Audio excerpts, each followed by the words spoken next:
VOA Afrique. Bonjour et bienvenue à vous ce jeudi dans Washington Forum. Quel bilan pour la COP22 à Marrakech? Les enjeux et les défis autour du climat et de l'environnement mondial, on décrypte avec nos invités. À Marrakech, ces 2 dernières semaines, nous nous sommes projetés vers l'avant, ensemble. Retour sur la COP22 à Marrakech après 2 semaines de discussions. Un sommet qui a été marqué par l'incertitude suite à l'élection de Donald Trump aux États-Unis. Quelle avancée concrète dans l'application de l'accord de Paris d'ici 2018? Quel bilan pour le continent africain et notamment pour les partis verts? C'est tout de suite dans Washington Forum.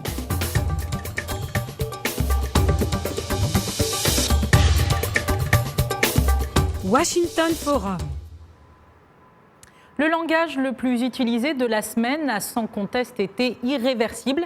L'accord de Paris est irréversible, on martelait dans le désordre et dans toutes les langues. François Hollande, le secrétaire d'État américain John Kerry, la ministre de l'Environnement française Ségolène Royal ou encore son homologue marocaine, le président de la COP22 bien entendu, Salah Eddine Mezouar. Mais les récentes études montrent que nombre des pays industrialisés du G20 ne parviennent toujours pas à prendre des mesures conformes à leurs promesses de réduction des émissions de gaz à effet de serre, faites dans le cadre de l'accord de Paris sur le climat en 2015. Les scientifiques alors craignent que l'élan derrière la réduction des émissions ne soit perdu si, par exemple, le président élu des États-Unis, Donald Trump, tient ses promesses de campagne en se retirant de l'accord de Paris. Alors, les précisions avec Claire Morin-Gibourg et Henri Ridgwell.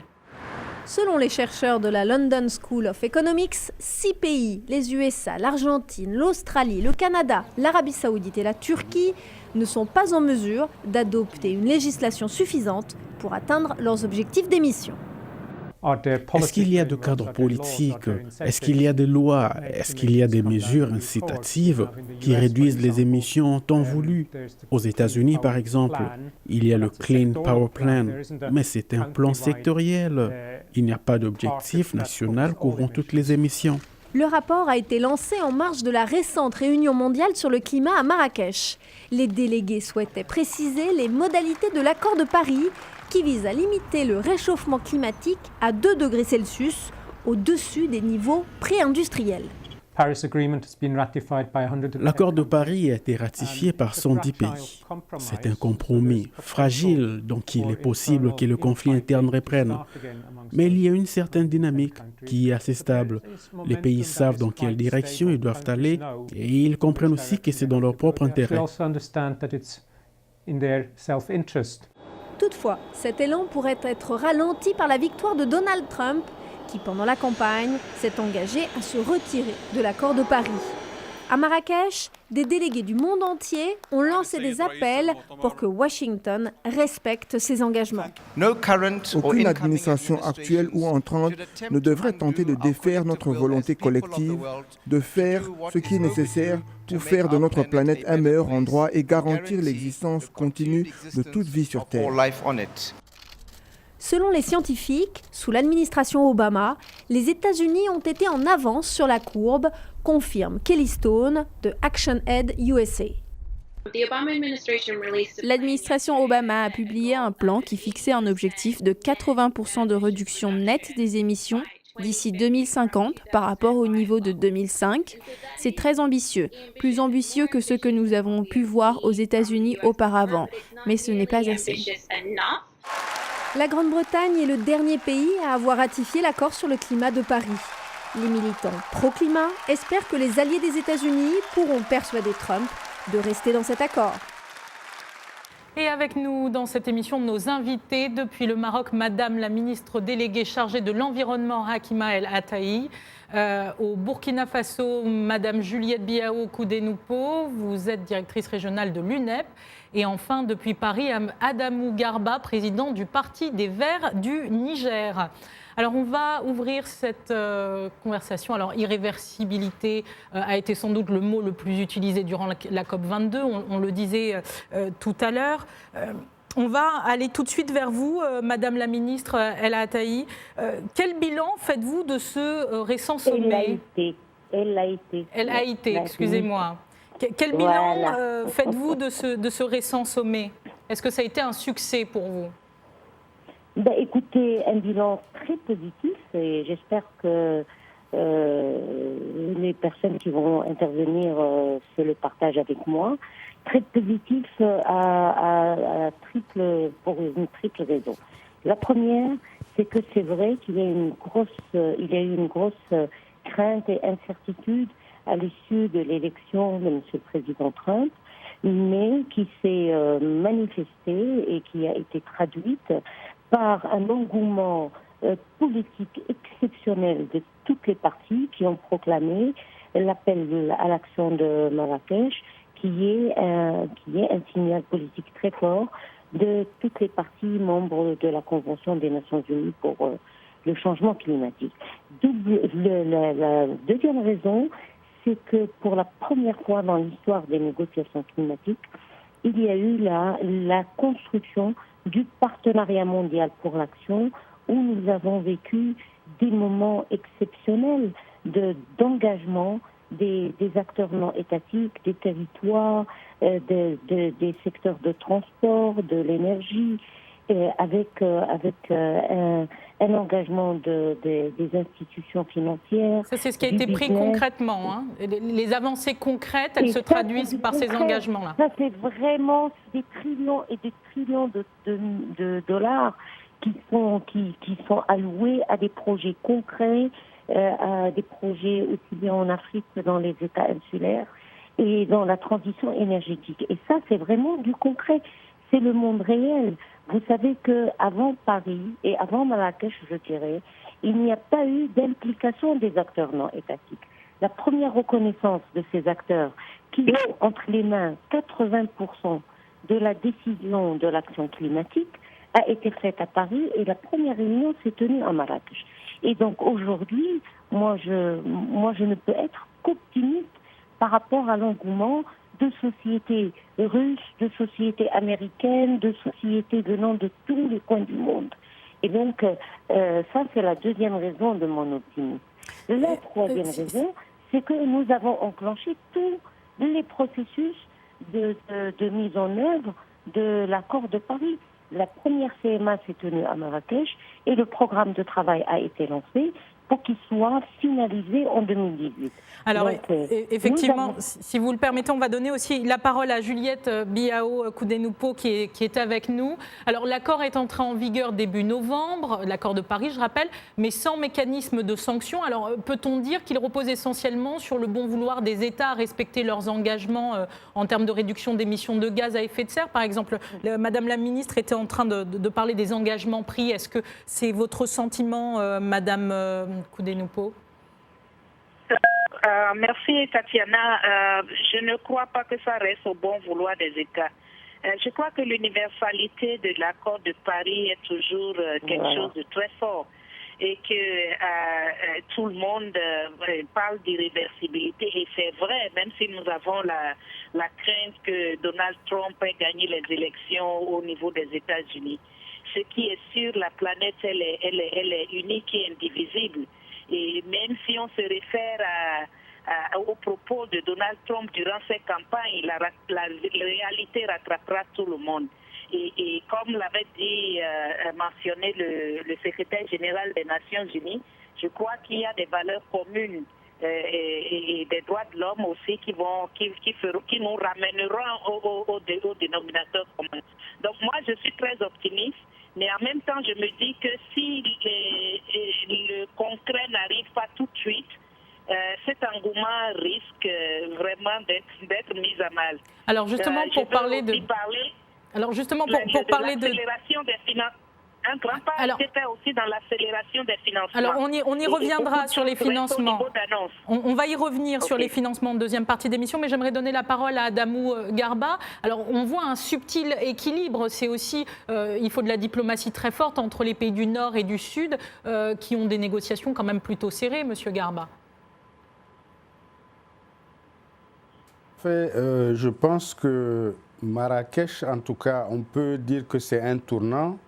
C'est vrai qu'il y a une volonté de part et d'autre, mais les discussions ont été vraiment très rudes, étant donné que les pays du Sud qui sont en quelque sorte en position de demandeur, se trouve très, très, très acculé et cherche par tous les moyens à renforcer cette dynamique-là de Marrakech, faire en sorte que cet accord de Paris, que tout le monde veut voir en tout cas mis en œuvre, puisse se réaliser, que cet accord puisse être mis en œuvre dans l'intérêt non seulement de ces pays, mais de l'ensemble de la planète. Alors, Madame la Ministre, je vais revenir très vite vers vous. On a vu donc que beaucoup craignaient, beaucoup accueillaient avec assez d'incertitude l'arrivée de Donald Trump à la Maison-Blanche. Est-ce que tout ce travail qui a été fait pendant la COP21, puis là, la COP22, l'énergie que votre pays a mis à organiser ça et les engagements qui ont été pris, est-ce que finalement, le climato-scepticisme de Donald Trump, dirons-nous, ne remettrait pas en cause le calendrier qui a échéance pour 2018 ? Qu'est-ce qui peut être concrètement craint ?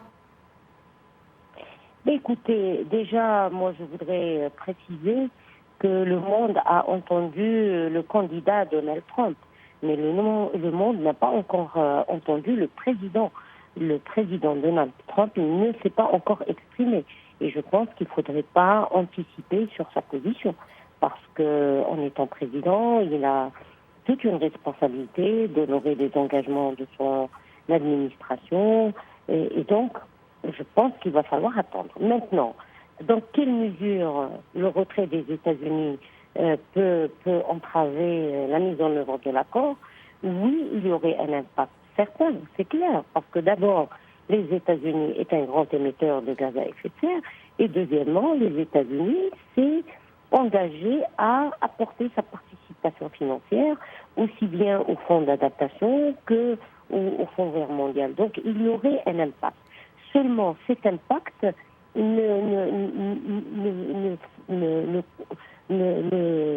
n'interviendra aucunement dans la réversibilité des engagements des autres pays. Parce que nous sommes convaincus en tant que parti, nous portons une cause. C'est pas une histoire d'accord, c'est une histoire de droits humains, c'est une histoire de respect de la dignité humaine, c'est des peuples entiers qui souffrent au quotidien, c'est des peuples qui migrent de leur territoire, c'est des peuples qui meurent à cause de la sécheresse et de la faim. Et donc, je pense qu'il n'y a aucune crainte quant à la réversibilité des engagements des pays. Maintenant, ce serait dommage que cette transition et cette transformation globale se fasse sans une grande nation et qui, elle, porte les valeurs de droits humains comme les États-Unis. Effectivement. Je trouve ça dommage. Maintenant, un autre point important, c'est que la transition énergétique a commencé dans le business, dans l'industrie, en Chine, d'une manière exceptionnelle. Moi, je pense qu'un jour ou l'autre, le marché imposera ses lois. Quand aujourd'hui nous savons que l'énergie solaire est à 2,99 cents et elle est moins chère que l'énergie fossile et que le charbon, donc il y a un choix économique à faire.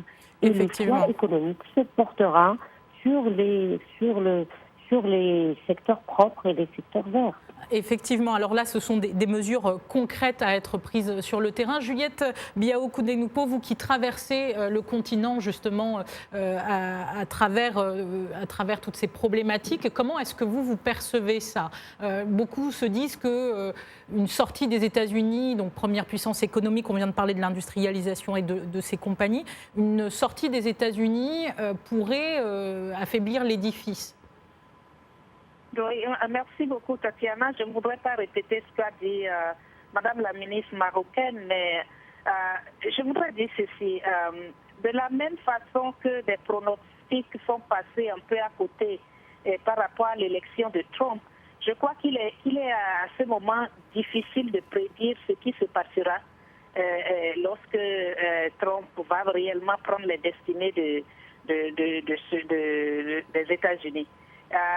Les propos de campagne, pour moi, Je ne suis pas sûre que ce soit sur ces propos-là que le président Donald Trump travaille. Et encore une fois, je le dis, que les réalités à un moment donné vont rattraper tout le monde et tout le monde va se mettre vraiment dans le même sac parce que il y aura les lois du marché et les droits humains sont là. Personne ne peut se retirer de ça. En tout cas, moi, je suis très optimiste et j'attends de voir. Effectivement. C'est sûr que si les États-Unis se retirent, ça va avoir un impact. Ça, il faut pas concevoir l'impact. En tout cas, le monde va observer. Et surtout d'ici la COP 23. Merci Madame la Ministre El Haïté d'avoir été avec nous. Merci beaucoup. Et on va marquer une courte pause et on se retrouve tout de suite. Vous et nous, c'est votre émission. Une émission qui parle de vous, mais aussi de nous. Un nouveau regard sur l'Afrique et les États-Unis. Tout ce qui nous passionne et donc nous rapproche. Racontez-nous vos histoires. Et nous vous raconterons les nôtres. Vies africaines. Vie américaine. Vous et nous, c'est ce que nous avons en commun. Et aussi ce que nous apprenons les uns des autres. La vie. Vous et nous. Vous et nous. Ensemble. De retour dans ce Washington Forum consacré au bilan de la dernière COP22 à Marrakech. Le financement, alors nerf de la guerre contre le changement climatique, on en parlait dans la première partie.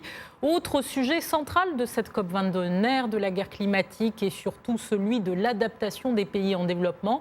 Le point en image avec Nanit Talani. Au nom de la justice climatique, les pays développés, grands pollueurs, se sont engagés en 2009 à Copenhague à verser 100 milliards de dollars par an d'ici 2020 aux pays en développement pour les aider à faire face aux impacts. Cette question a beaucoup animé les débats à Marrakech. Toute la problématique liée à l'adaptation et au financement de l'adaptation, c'est une composante essentielle. À côté de l'atténuation, il y a beaucoup de projets d'atténuation, mais il y a aussi énormément de projets d'adaptation. Ces projets d'adaptation ont besoin de financement. À part quelques engagements, soit 81 millions de dollars de nouvelles contributions au Fonds pour l'adaptation promis par l'Allemagne, l'Italie, la Suède et la Belgique, on est encore loin du compte. Outre augmenter les sommes promises, les pays du Sud veulent, comme c'est écrit noir sur blanc dans l'accord de Paris, une égalité dans la répartition entre financement pour l'adaptation et financement pour l'atténuation. En d'autres termes, la baisse des émissions de gaz à effet de serre. Aujourd'hui, seulement 16% des financements sont consacrés à l'adaptation. C'est entre autres ce sujet qui a fait traîner les discussions et ont retardé la clôture de la COP22.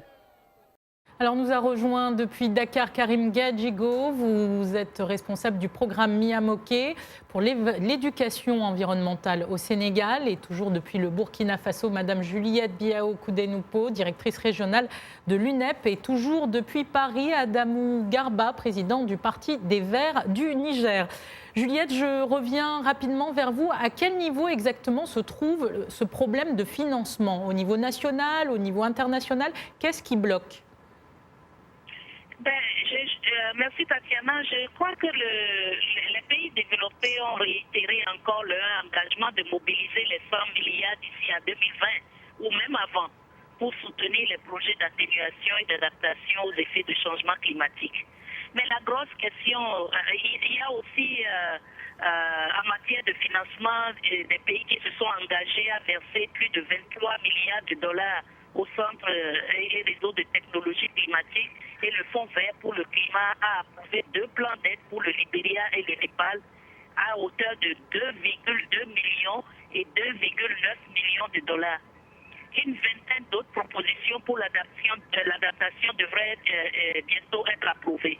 Mais le problème, c'est que ça reste toujours des promesses, même si on appelle la COP 22 la COP de l'action. Et je crois que ça reste des annonces. Et l'autre difficulté qui a fait que les négociations ont beaucoup traîné, c'est surtout cette question de transparence sur la finance climat et l'aide publique au développement. Si vous vous rappelez bien, même à la COP de Paris, ça a fait l'objet de discussions où l'aide publique au développement a semblé être comptabilisée comme la finance climat. Effectivement, alors. Jusque-là, les modalités de comptabilité l'utilisation de ce fonds, de cette finance climat, reste toujours à débattre. À mon avis, ce n'est pas encore très clair. Alors justement, si vous le permettez, on va donner la parole à Adamou Garba. Alors vous êtes acteur politique dans votre pays, vous représentez donc un parti politique qui est celui des Verts.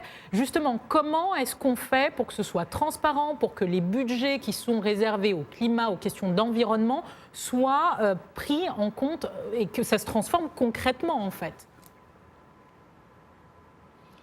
Bien, ce qui est ici important pour nos pays, il faudrait nécessairement qu'au niveau des pays développés, que ces fonds puissent permettre à nos pays de financer un certain nombre de projets et surtout l'accès à ces fonds, c'est-à-dire les procédures qui seront mises en place puissent être simplifiées de manière à ce que véritablement que ces fonds qui sont disponibles puissent être véritablement mis à la disposition des populations. Parce que là, on nous a parlé de promesses qui ont été faites. Là, on nous a parlé de promesses qui ont été faites, mais il faut que ça se concrétise. Il faudrait d'abord que cela se concrétise à travers, disons, les engagements pris par les uns et les autres. Nous voyons qu'au rythme auquel ces fonds sont mobilisés, les pays, en tout cas africains, ont beaucoup d'inquiétudes pour que ces fonds-là puissent être véritablement mobilisés dans le délai réparti. Mais au-delà de la mobilisation, comme je l'ai dit, il y a le mode d'accès également. Même des fonds qui seront disponibles ne pourront pas être véritablement utilisés si les mécanismes qui sont en place ne sont pas assez souples pour permettre à nos pays d'y accéder. Alors, Karim Gadjigo, on va vous rejoindre tout de suite à Dakar. Vous êtes responsable d'un programme au Sénégal qui se concentre sur l'éducation écologique des enfants. Avant que vous nous parliez de votre initiative, j'aimerais qu'on revienne sur ce nerf qui est celui du financement. Alors, vous avez un programme éducatif. Comment est-ce qu'on fait pour pouvoir le financer ? Est-ce que vous êtes allé voir le ministère de l'Environnement ? Est-ce que vous vous êtes rapproché des autorités qui gèrent ces questions écologiques, par exemple ? Concrètement, on ne l'a pas fait parce qu'on savait que c'était un petit peu peine perdue. On avait déjà fait appel à un certain nombre d'organismes financiers ou de banquiers, mais c'est ce que vous soulevez, le financement des acteurs sur le terrain pose un problème important sur le continent. Donc généralement, c'est sur des fonds propres qu'on arrive à se développer et au bout d'un certain moment, bien sûr, on arrive à nos propres limites. Mais bon, j'ai entendu beaucoup d'intervenants et dans la première partie être optimistes. Mais bon, le retour qu'on a des associations avec lesquelles on travaille sur le terrain, puisque nous, on a une association partenaire qui s'appelle Nebedai et qui fait de la protection environnementale et de l'éducation environnementale sur le terrain. Et on connaît leur réalité. Ils étaient d'ailleurs à la COP22. Et eux ont d'énormes problèmes de mobilisation, de financement pour des actions concrètes. Donc ils viennent de réaliser, on a réalisé également pour eux une campagne de communication sur le reboisement de 100 000 arbres au Sénégal, parce que les données, en fait, elles sont concrètes. Aujourd'hui, au Sénégal, on déforeste 300 terrains de football par jour. Donc ça, c'est une réalité concrète. Donc des associations comme ça sur le terrain mettent en place des actions pour trouver des financements pour reboiser le Sénégal. Mais reboiser le Sénégal, je vous donne un exemple concret pour une association, c'est des cinémas-débats, c'est des séances de palabres, c'est 10 personnes mobilisées avec des moyens pour aller en brousse. Ça se fait difficilement et ça se fait avec des moyens qu'on essaie de mobiliser. Alors, donc, la question... Oui. Je vous laisse finir. La question du financement, oui. Oui, et donc ces questions de financement sont des questions cruciales. La dame qui est intervenue avant moi, entre le monsieur, disait Madame Koudenoupo. Que la problématique, c'était de voir comment ces fonds arriveraient jusqu'au terrain. Parce que bon, il ne faut pas qu'on se mente, on a aussi des problématiques de gens qui se nourrissent des financements dans nos pays. Donc aujourd'hui, les gens qui sont pour la mise en action, ceux qui vont mettre en œuvre ces financements-là, ce sont souvent les associations qui sont sur le terrain. Et ce sont eux qui veulent être garants, ou en tout cas qui veulent être sûrs que ces financements arriveront bien, parce qu'eux, ils sont certains qu'ils iront à destination des populations. On va revenir à notre sujet sur le financement, l'éducation et justement la bonne gouvernance aussi, juste après des réactions Facebook, parce que vous avez été nombreux, comme toutes les semaines, à laisser des messages sur voafrique.com. Igal Daoud à Djibouti qui nous dit « J'espère que l'Amérique de Trump ne va pas retourner en arrière, c'est-à-dire à l'énergie fossile ». On a Archduc Théodore au Tchad qui nous dit « L'Afrique a assez de défis à relever pour les partis verts afin de garantir sa survie, basée sur l'agriculture, l'élevage et la pêche, dont le climat pourra négativement affecter ». Et on a encore Oscar KMB en RDC qui nous dit « Le changement de l'Afrique ne dépend pas d'un président américain, plutôt des Africains eux-mêmes pour leur continent ». Vous voyez qu'il y a eu beaucoup de réactions, notamment à l'élection de Donald Trump et son impact sur le climat. Madame Koudenoupo, je reviens vers vous. Je sais que l'éducation, notamment environnementale, est importante pour vous. Quand vous entendez le témoignage de Karim Gadjigo de parler des difficultés qu'il a sur le terrain, vous êtes plutôt optimiste sur les engagements qui ont été pris. Comment est-ce qu'on fait le lien entre une grosse réunion comme celle de la COP22 et les acteurs sur le terrain ? C'est vrai que ce que le collègue de Dakar vient de dire est vraiment un problème. Par rapport à l'accès au financement, si je peux d'abord résumer, il y a d'abord une question d'honorer les engagements des pays développés. Il y a la traçabilité, la concrétisation d'honorer leurs engagements, la traçabilité de ces fonds-là pour qu'il y ait une transparence. Et puis en plus, la question de la parité entre l'adaptation et l'atténuation, je crois que ça a fait beaucoup ça a créé beaucoup de difficultés dans les négociations au niveau de Marrakech. Et puis, lorsque les fonds sont mis à disposition, comme l'a dit le collègue du Sénégal, l'accès des associations qui sont proches des communautés à la base, c'est aussi un problème. Et c'est là qu'il faut faire les choses autrement. Parce que si on continue de mettre en œuvre les projets, et dès qu'il y a des financements et que ces financements-là ne sont pas vraiment accessibles aux associations qui ont proche des gens qui peuvent vraiment faire le changement, eh bien, on repart encore à la case Effectivement. départ. Donc il faut vraiment faire les choses autrement. Et ces problèmes-là ont été vécus. Je crois qu'il faut qu'on tire le son des expériences passées et pouvoir vraiment se rapprocher des bénéficiaires. Monsieur Garba, une réaction par rapport à ce qui a été dit, justement, on parlait de transparence, on parle de bonne gouvernance. Est-ce que c'est aussi le défi pour vous, Parti vert, dans un pays comme le Niger ? Et effectivement, c'est un problème assez délicat, c'est un problème qui nous préoccupe, celui de la gouvernance, surtout gouvernance environnementale. Vous savez, le choix même des sujets, des actions souvent amenées, par exemple, par un certain nombre d'associations.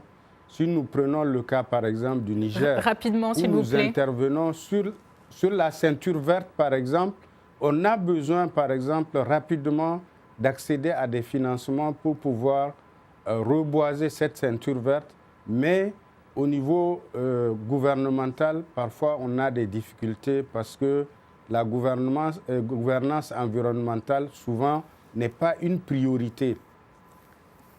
Effectivement.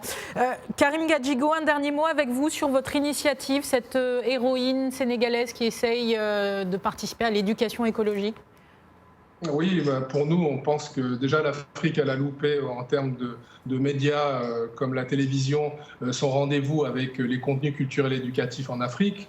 Donc aujourd'hui, il y a énormément de contenus qui sont là disponibles. Donc nous, on veut faire la promotion de l'environnement, en tout cas de l'éducation. À travers cette héroïne. Merci beaucoup à tous nos invités. C'est déjà la fin de cette émission. Vous pouvez retrouver l'émission sur le site de voafrique.com. Merci à toute l'équipe technique pour la réalisation de ce numéro.